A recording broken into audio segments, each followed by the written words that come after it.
최근 계속해서 이변이 벌어지는 느낌입니다. 맨체스터 시티가 사우스햄튼과 카라바오컵에서 충격패로 탈락했는데요. 이번에는 프리미어리그에서 리버풀이 브라이튼 원정에서 무려 0대3 참패를 당했습니다. 리버풀이 멸망했다라고 표현해도 과하지 않을 정도의 순위 변동 상황이고 경기 내용이었습니다. 어떻게 보셨나요? 일단은 저는 브라이턴이 굉장히 인상적이긴 했어요. 이번 시즌 내내 특히 이제 데체르비 감독 부임하고 최근의 경기력들이 특히 미토마를 쓰기 시작하면서부터 확 올라온 느낌이 들거든요. 근데 이 경기에서 또 상당히 좋은 경기력을 보여주면서 리버풀을 대파했죠. 반면에 이제 리버풀은 좀 이제 위기 신호가 보인다. 공격, 중앙, 수비 다 안 좋다. 사실은 이제 리버풀이 올 시즌 시작부터 안 좋긴 했었어요. 그 당시에도 이제 전반기 초중반까지만 해도 또 8위로 추락하는 그런 부진을 보이다가 그래도 올라올 팀은 올라오는구나. 월드컵 솔직히 전까지 또 상승세를 타면서 4위 경쟁권까지 오는 것 같았는데 월드컵 솔직히 이후 재개된 리그 경기에서 또다시 조금 부진한 모습 보였고 무엇보다 비슷한 순위권에서 경쟁하던 이 브라이턴전 패배로 인해 다시 8위로 내려오고 또 브라이턴이 7위로 올라오는 이 과정을 봤을 때는 리버풀이 정말 챔피언스리그 진출권 놓칠 수도 있겠구나 이런 느낌이 들었거든요. 둘이 순위가 정확하게 바뀐 거죠. 그리고 또 이제 리버풀하고 첼시의 부진에는 역시 많은 부상이 있긴 하다. 그렇다라고 볼 수 있는 거죠. 말씀하신 대로 사실 저희가 또 빠뜨렸지만 풀럼을 상대로 첼시가 패배를 하면서 지금 첼시 리버풀이 나란히 어떻게 보면 프리미어리그의 빅6로서 자존심을 거의 구기고 있는 상태인데요. 그렇다면 리버풀의 문제가 무엇인지 부버지 김현민 기자와 함께 샅샅이 살펴보겠습니다. 일단 선발 명단부터 살펴보겠습니다. 브라이턴 같은 경우는, 데체르비 감독 부임하고 나서 초반에는 이제 그 포터 감독이 쓰던 3-4-2를 쓰다가 이제 미토마를 중용하기 시작하면서부터 4-2-3-1로 전환을 했죠. 그러면서 이번 경기에서도 4-2-3-1로 나왔는데요. 사실 이 경기에서 브라이턴도 결장 선수가 많긴 했어요. 트로사르도, 안 나오기도 했었고요. 그래서 이제 퍼거슨이 최전방 공격수 나왔고, 이제 이선에 랄라나를 중심으로 미토마하고 이제 솔리마치가 나왔고요. 그래도 맥칼리스터가 돌아오면서 이제 카이세도와 함께 더블 볼란티를 구축한 건 상당히, 좋은 부분이라고 할 수 있었고, 또 이제 벨트만하고 또 최근에 램프티하고 계속 빠지게 되면서, 그러면서 파스칼 그로스, 원래 이 선수 플레이메이커 역할을 수행하는 선수인데 오른쪽 풀백으로 섰고 에스토피냐 왼쪽 풀백, 그리고 이제 코리라고 덩크가 이제 중앙 수비로 나왔었죠. 코리 같은 경우는 최근에 이제 중용되면서 이번 경기에서도 매우 좋은 활약을 펼쳤는데요.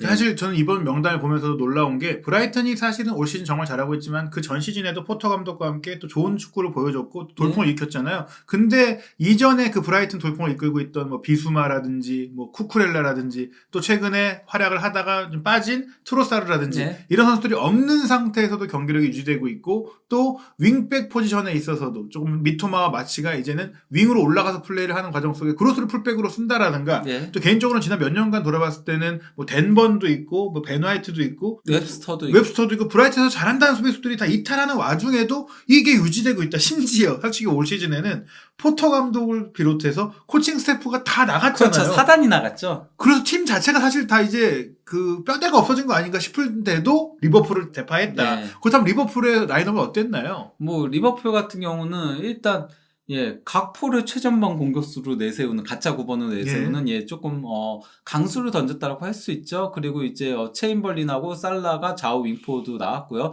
이제 중원은 파비뉴, 티아고, 핸더슨, 여기는 변화를 주고 싶어도 줄 수가 없었으니까요. 그리고 이제 좌우 풀백에 로버트슨과 아놀드, 그리고 중앙 수비에 코나테와 마티프 이렇게 나왔는데요. 클롭 감독이 변화를 주고 싶어 했어요.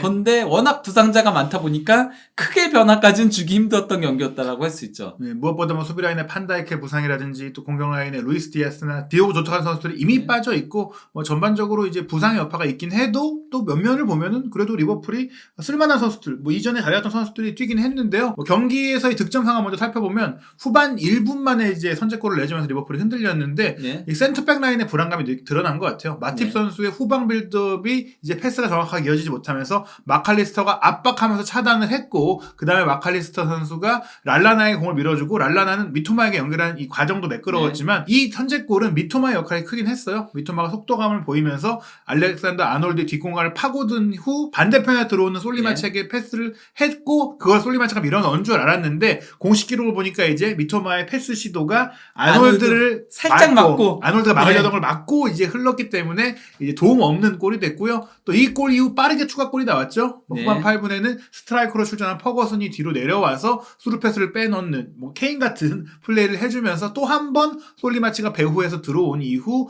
이 슈팅은 사실 뭐 솔리마치의 개인 능력이었어요. 구석으로 날카롭게 슈팅을 때려 넣으면서 2대0. 뭐 역습 과정에서 일단 뭐 코릴의 패스도 상당히 좋았었죠. 예. 그리고 또 미토마 선수가 벌려주면서 어떻게 보면 이제 스트라이커가 뒤로 나오고 양 윙이 상대 수비를 분산하는 플레이까지 좋았었고 또 그런 과정에 리버풀이 총공세를 펼치다가 후반 36분에는 스로인 공격 상황에서 또 이번에는 2골을 기록했던 마치가 헤더 패스를 한 걸 또 데니 웰백이 뭐 기가 막힌 볼 터치로 수비를 제치고 바로 발리 슈팅. 뭔가 약간 그 데니스 베르캄프를 연상시키는 그런 유연성을 보이면서 골까지 넣습니다. 근데 이제 웰백한테 실점한 거는 리버풀한테는 수모라고 할 수 있죠. 왜냐면 웰백은 이번 시즌 골이 거의 없던 선수였거든요.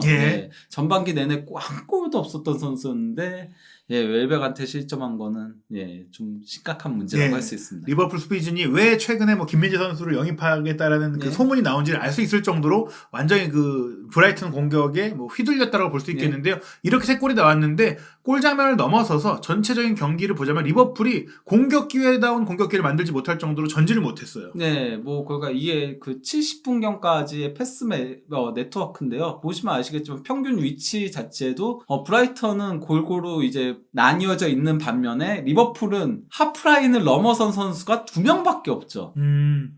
그 정도로 그러니까 전진조차 못하면서 거의 갇혔다라고 봐도 무방한 수준에다가 브라이튼 보시면 아시겠지만은 좌우 윙들을 굉장히 올려서 쓰죠. 그러면서 이제 미토마와 솔리마치가 공격을 주도했다시피 한데요. 그 두 번째 골 장면처럼 이 미토마 솔리마치가 높이 올라가고 오히려 퍼거슨이 내려와서 연계해주는 그런 플레이가 리버풀의 수비를 확실하게 흔들었다. 특히 이제 전반전에는 왼쪽 중심으로 이제 플레이들을 가져갔었거든요. 특히 이제 미토마 중심으로 해가지고 휘젓는 플레이들을 계속 가져가다가 이제 후반전 들어가지고 좌우 밸런스가 딱 맞기 시작을 했죠. 사실 미토마의 폼이 워낙 좋은 게 이날 공격 포인트를 기록하지 못했지만 분명히 선제골 과정에 미토마의 역할이 컸고 후반 44분에 미토마를 교체해준 데체르비 감독이었거든요. 브라이튼 홈팬들이 기립박수를 보냈어요. 요새 미토마는 진짜 프리미어리그에서 최고의 선수들 중에 한 명이 아닐까 싶을 정도 경기 활약상이 좋아요. 일본 공격수들이 프리미어리그에서 뭐 오카자키가 쪼커 역할을 한 거 말고는 크게 족적이 없었는데 미토마가 새 역사를 쓰고 있는 상황이고요. 사실은 미토마에게 말씀드렸지만 이번 경기 뭐 MOM은 자타공인 솔리마치였죠.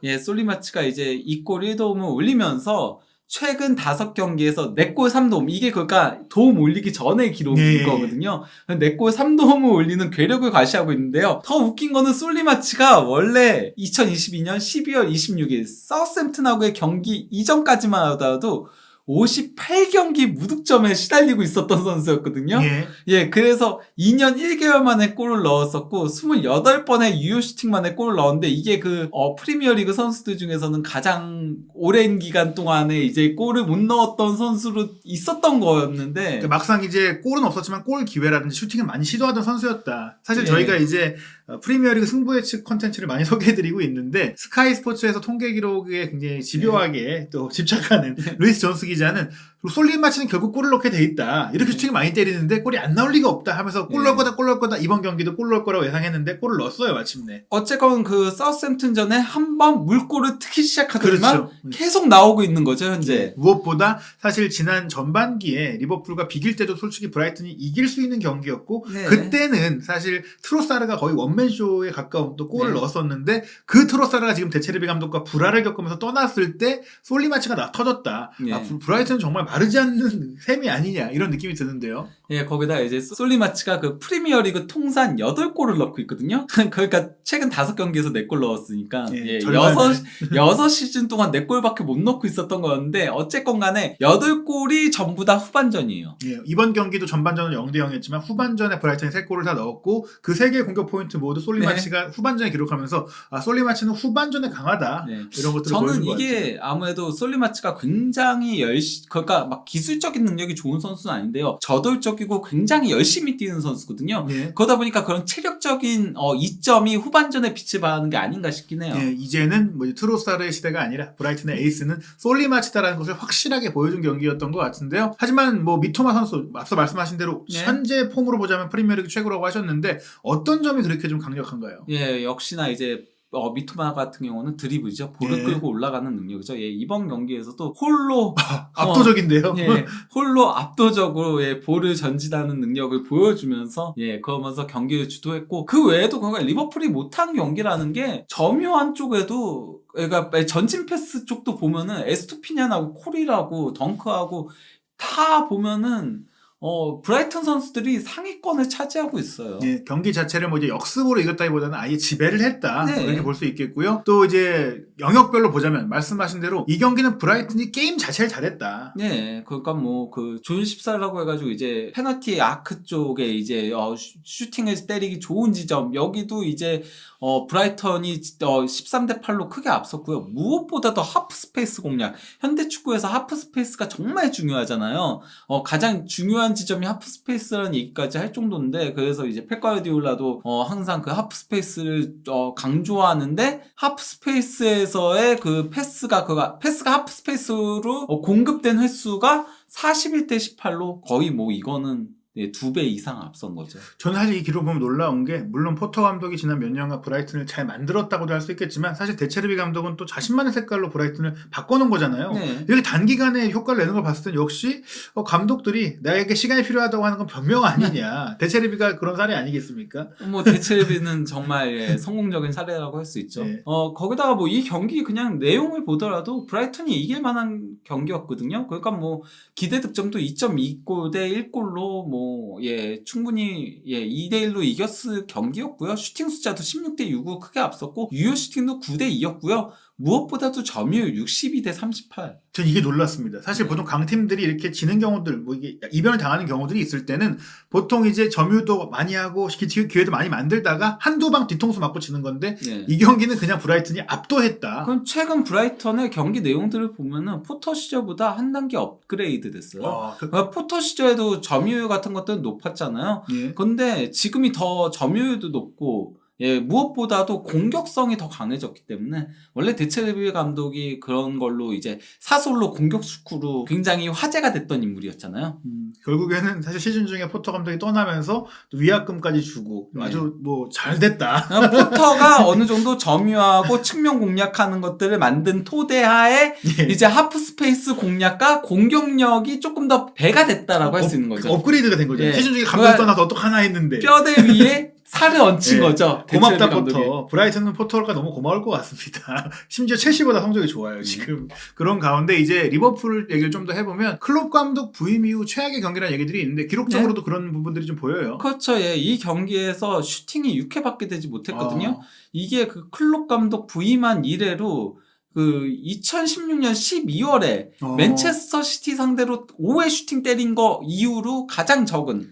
이때로 치면은 아직 클롭 감독이 원하는 선수들 다 오지 않았고 팀을 만들어가는 과정이었기 때문에. 거기다가 상대가 맨시티잖아요. 그러니까요. 그러면은 사실 클롭 감독 체제에서 자리를 잡고 난 이후 최악의 경기였다. 네. 그것도 상대가 브라이턴이니까요. 네. 그러다 보니까 사실 영국 언론에서는 이 경기가 클롭 체제 최악의 경기였다는 얘기도 네. 하고 있고 실제로 클롭 감독 본인도 이렇게 경기 끝나고 얘기를 했습니다. 엄청나게 좌절감을 느낀다. 브라이튼의 승리를 축하한다. 오늘 정말 좋지 못했다. 오늘 좋았던 장면이 단 하나도 기억이 나지 않는다. 다른 포메이션을 통해서 선수들을 돕고 싶었지만 전혀 효과가 없었다. 내 책임이라는 걸 나도 안다. 다시 바꾸려고 해봤지만 모든 게 다 완전히 잘못됐다. 이보다 더 나쁜 경기가 기억나지 않을 정도다. 스스로도 인정한 거고 전술적인 패착, 뭐 선수들의 부상 이런 것들 핑계 안 대고 내가 잘못한 것 같다. 내가 해법을 못 찾았다라고 얘기를 했고 네. 심지어 이날 경기 끝나고 조던 핸더슨에게도 기자가 이번 경기가 클롭 감독이랑 함께한 경기 중에 가장 안 좋았던 거 아니냐 하니까 아마도 그럴 것 같다라고 이제 인정했거든요. 네. 그럴 정도로 지금 리버풀도 이 패배를 뭐 변명하지 않고 있는 분위기인 것 같습니다. 네. 뭐 기대 득점 그래프를 보시면 아시겠지만요. 후반전은 말 그대로 브라이턴이 압도한 경기였어요.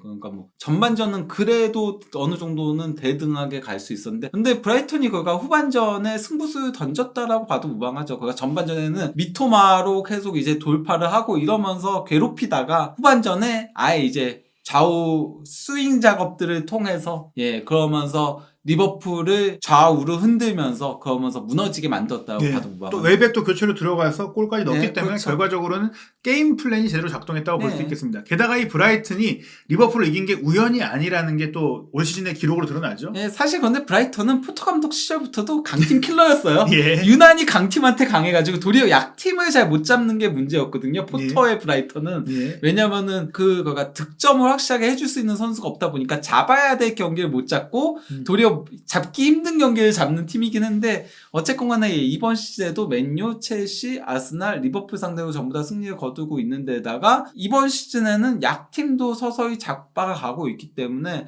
앞으로가 더 기대된다라고 할 수 있는데요. 실제 2023년 들어서는 3전 전승입니다. 그리고 또 이제 최근 5경기에서 4승 1패인데 유일한 1패가 아스날. 현재 1위 팀이죠. 그리고 저 아스날전도 브라이턴이 엄청 잘했어요. 미토마가 그때 막 계속 휘저으면서 솔직히 무승부까지도 갈 수 있었던 경기였거든요. 아스날이 더 잘했다. 아스날 쪽으로 좀 운이 따랐다고도 볼 수 있고 사실 말씀하신 부분 중에 오히려 약팀을 못 잡는다고 했는데 에버튼한테 4대1, 그 사우스햄튼한테 3대1 그리고 미들스브로도 물론 2부 리그 팀이긴 하지만 또 만만치 않은 수비력을 갖고 있는데 5대1로 크게 이겼다는 것은 말씀하신 대로 이제는 브라이튼이 약팀을 상대로 대량 득점이 가능한 팀으로 진화했다고 볼 수 있겠고요. 반면에 리버풀의 부진, 모든 다양한 문제가 있겠지만 최근에 느껴진 것 중에 하나가 그 파비뉴 선수가 지난 시즌까지는 굉장히 단단한 모습이었는데 올 시즌에 굉장히 좀 부진해요. 거기다가 이제 핸더슨 선수 같은 경우는 지난 시즌부터 조금 내려오는 모습이 보이긴 했었죠. 부상이 잦아지면서 그러면서 이제 중원에서의 장악력이 떨어지고 있거든요. 지금 이제 자동문이다 이런 얘기 아닌가요, 그래픽이? 그러다 보니까 오늘 경기에서 점유율이 크게 밀리는 현상이 발생을 한 거고요. 티아고까지도 결국 힘을 쓰지 못했고 또 수비 라인은 역시나 우려한 대로 판다이크가 햄스트링 부상으로 장기 이탈하면서 전혀 이기지 못하고 있어요. 부상을 브렌트포드와의 경기에서 전반전 끝나고 이제 교체아웃 됐었어. 햄스트링 부상을 당해가지고. 그래서 그 경기 1대3으로 패했었고요. 울버햄튼 상대로도 2대2 무승부에 그쳤고 심지어 1실점 더 할 뻔했었죠. 사실은 이제 어떻게 보면 울버햄튼이 이겼어도 무리가 없는 내용이었는데 리버풀이 운 좋게 비겼다고도 할 수 있어요. 그리고 이제 브라이턴한테 0대3 대패를 당하기도 하고 현재 그런 상태인데다가 아까 슈팅 6회밖에 안 됐다라고 했을 정도로 공격도 지금은 문제가 있는 거죠. 살라도 조금씩 영향력이 떨어지고 있고 누네스는 너무나도 골을 못 넣고 있고 각포는 이제 팀에 적응해야 되는데 원래 특히나 이제 그 클롭 감독은 선수들을 새로 영입했을 때 적응기가 어느 정도 필요했었거든요. 파비뉴도 그랬었고 대부분의 코나테도 그랬었고 대부분의 선수들이 다 적응기를 거쳐서 이제 팀에 녹아들었었는데 루이스 디아스가 조금 바로 녹아든 이 특이 케이스였죠. 하지만 그 선수는 올 시즌 부상으로 또 활용을 못하고 있기 때문에 1월 이적 시장에 각포도 영입했고 아마도 지금 같은 상황이 또 이어진다면 아마 이적 시장 끝나기 전에 또 한 번의 움직임이 있지 않을까 싶을 정도로 지금 리버풀이 안 좋은 상태입니다. 그리고 말씀드린 대로 리버풀만 문제가 아니다. 첼시도 문제라고 말씀을 드렸는데 또 재미있어요. 일정이라는 게 정말 기이합니다. 바로 두 팀이 만나요. 그러니까 리버풀하고 첼시가 프리미어리그에서 곧 붙을 예정인데요. 바로 다음 라운드에서 붙을 예정인데요. 지금 리버풀이 8위 그리고 첼시가 10위죠. 중위권이죠. 그래서 원래 그러니까 블리처 리포트에서 이렇게 이제 패러디 한 겁니다. 이게 배틀 오브 미드웨이라고 해가지고 그 태평양 전쟁 당시에 이게 일본하고 미국하고 처음에 일본이 진주만 이제 폭격을 했잖아요. 그래서 우세를 잡았다가 이 전쟁을 계기로 이제 바뀌게 된 거거든요, 판도가. 근데 어쨌건 간에 그 미드웨이에 웨이를 빼고 미드 해가지고 중위권 전쟁. 정말 이제 누가 나락으로 떨어질까. 사실 이 경기를 질 경우에는 10위권 밖으로 밀릴 가능성도 있어요. 그러면은 진짜 경질의 기획이 이제 경까지 나올 수도 있죠. 물론. 근데 얘기 들어보니까 그 보일리 구단주는 그래도 포터 감독 믿는다고 하더라고요. 그리고 이제 리버풀도 클롭 감독을 경질시키기는 너무 힘들긴 하죠. 왜냐면 구단의 역사를 쓴 감독인데. 하지만 이 정도면 이제 고민을 해봐야 된다. 이거는 무조건 이겨야 돼요. 이거 지는 감독은 사실상 너무 밀려난다라고 할 수 있습니다. 실제로도 승점을 보니까 이제 리버풀이 28점, 첼시가 25점이니까 첼시가 이기면 리버풀과 승점이 같아지면서 또 리버풀이 진짜로 이제 중위권 밖으로 떨어질 걱정을 하게 되고 또 리버풀이 이길 경우 첼시는 정말로 이제 강등권과 더 가까워지는 상황이 되기 때문에 이 경기가 굉장히 흥미진진할 것 같습니다. 리버풀과 첼시의 이 위기 상황 한준TV에서 부버지 김현민 기자와 함께 상세하게 분석해드리고 있는데요. 과연 앞으로 이 두 팀의 운명은 어떻게 될지도 확인하시기 바랍니다.